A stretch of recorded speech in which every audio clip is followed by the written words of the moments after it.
Historias interesantes, escenas impactantes, espectadores atónitos, un sinfín de efectos especiales, una evolución constante y deslumbrante. Así se puede describir en el presente el mundo del entretenimiento. La pantalla grande comenzó en el año 1891 cuando Thomas Alva Edison patentó el kinetoscopio creado en su laboratorio por William Dickson. Este dispositivo fue el precursor del actual proyector de películas. A partir de este se encontró el mecanismo básico que se convertiría en el estándar para todas las proyecciones cinematográficas. El kinetoscopio era capaz de crear la ilusión de movimiento a través de imágenes plasmadas en una cinta cinematográfica que corría de forma secuencial sobre una fuente de luz con un obturador de alta velocidad. Más tarde, en 1895, los hermanos Lumière crearon el cinematógrafo, un dispositivo que permitía la toma, proyección y hasta el copiado de imágenes en movimiento. La primera presentación cinematográfica fue el 28 de diciembre de 1895 en París, en la cual transmitieron una serie de imágenes en la que aparecen algunos trabajadores de una fábrica propiedad de los mismos Lumière y la de un tren en la estación de la ciudad que parecía abalanzarse sobre los espectadores. El blanco y negro ha estado desde el comienzo del cine. En ese momento, la humanidad no disponía de la avanzada tecnología para reproducir las imágenes como hoy en día, por lo que era inevitable producir películas en blanco y negro. En la actualidad, el blanco y negro se utiliza muy poco. Algunos cineastas eligen usarlo en sus películas para flashbacks o para recrear escenas pasadas, al hacer de los colores un elemento que distingue el presente del pasado.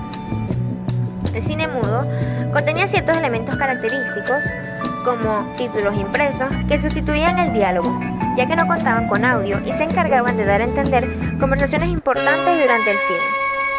La música en estas producciones sonaba en directo. Las ciudades pequeñas contaban con al menos un pianista para acompañar las películas, mientras que los cines grandes gozaban de orquestas completas. Cuando se meritaba, la proyección tenía un narrador presente, el cual se encargaba de interpretar y describir las situaciones con voz en off. Para los actores, era muy importante desempeñar su papel de manera artística, controlando profesionalmente su actuación para que se entendiese fácilmente el contexto de la situación. Continuando con esta evolución, el inicio del cine sonoro data de finales de la década de 1920. Sin embargo, se puede decir que el sonido ha estado directamente relacionado con la película desde su nacimiento, a pesar de que la película está en silencio. A decir verdad, las proyecciones rara vez carecían de música. Incluso los hermanos Lumière en 1897 ya habían contratado músicos para acompañar sus proyecciones. Además de las obras musicales, se utilizaron efectos, ruidos y acompañamientos en el proceso de proyección. El poderoso órgano Wurlitzer es un ejemplo. Puede imitar el sonido y los efectos de una orquesta, como trenes, bocinas de automóviles, pájaros e incluso disparos. Más tarde, en el año 1918, los alemanes Joe Engel, Hans Bock y Joseph Maslé patentan el Triergon, que permitía la grabación directa en el celuloide. Un año después, Lee de Forest inventó el fonofilm, con el cual es posible grabar el sonido en la misma cinta de la película, y así se consiguió solucionar los problemas de sincronización y amplificación del sonido que se presentaban con los anteriores inventos. Luego, en los años 1925 y 1926, se estrenan cintas con sonido gracias al sistema Vitaphone, que sincronizaba disco e imagen. La primera película considerada como sonora fue El cantor de jazz, que supuso un antes y un después en la historia del cine, ya que además de música y efectos, también contenía diálogos hablados. Años más tarde, llega el color a esta gran evolución. Desde que el cinematógrafo hizo su aparición, ya tenían en mente la proyección de imágenes en color, pero requería de un proceso y un sistema bastante complejo para aquella época. Al principio se coloreaba cada fotograma a mano, pero suponía un trabajo realmente arduo. Después de esta técnica se utilizó una nueva llamada el tintado, con la cual toda la película se tornaba de tonos monocromáticos. En 1935, la empresa Technicolor es considerada pionera del cine a color.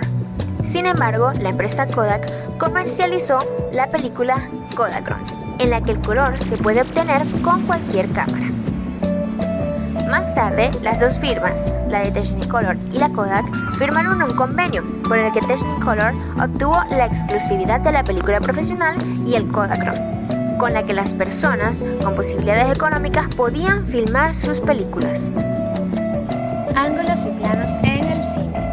Existen diferentes tipos de ángulos de cámara que tienen una intención psicológica con respecto a la persona u objeto filmado, y estos son: ángulo cenital.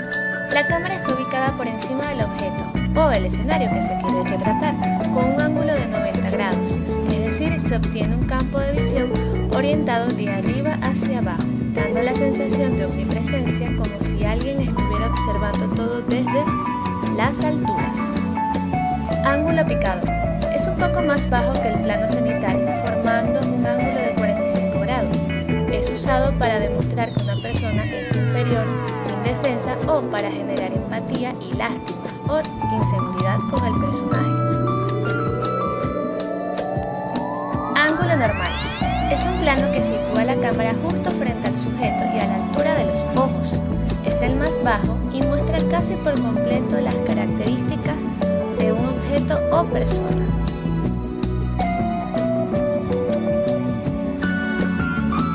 Ángulo contrapicado. En este plano la cámara se coloca al frente del sujeto apuntando hacia arriba.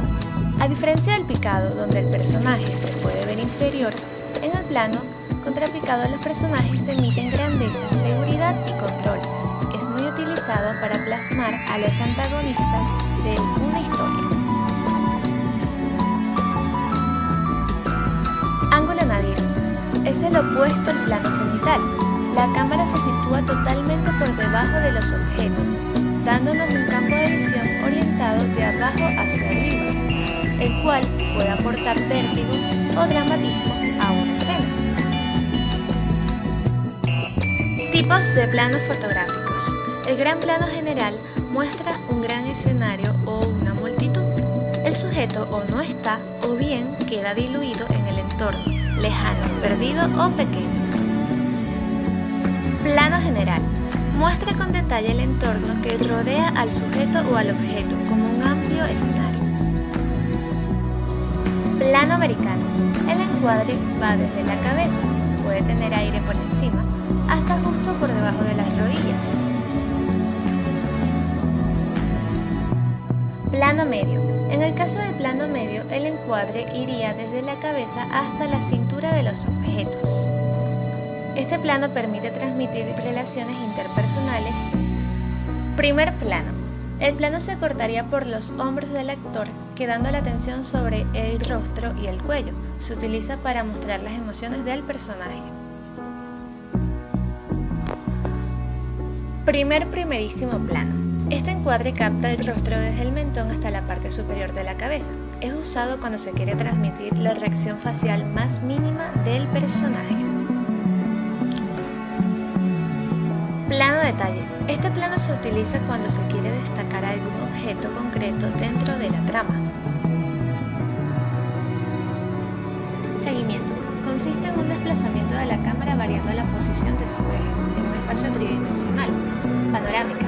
Es un movimiento físico de gran valor descriptivo a la vez que narrativo y consiste en el movimiento de rotación de la cámara sobre su propio eje. Zoom in disminuye la profundidad de campo, desenfoca el fondo y acerca el motivo al primer plano. Zoom out amplía la profundidad de campo, no desenfoca y aleja el motivo del primer plano. Plano secuencia consiste en la realización de una toma sin cortes durante un tiempo bastante dilatado, pudiendo usar travelings y diferentes tamaños de planos.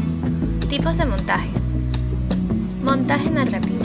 Cuenta los hechos ya sea cronológicamente o mezclándolos con saltos al futuro o al pasado.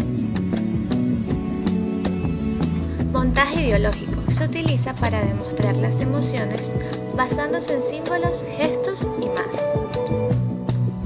Montaje expresivo. Se utiliza para marcar el ritmo de la acción, rápido en las aventuras y en la acción, lento en el drama y en el suspenso. Montaje poético. Posee intención expresiva y se utiliza para causar reacciones en el espectador. Y para finalizar, el montaje creativo, el cual es la operación de ordenar sin tener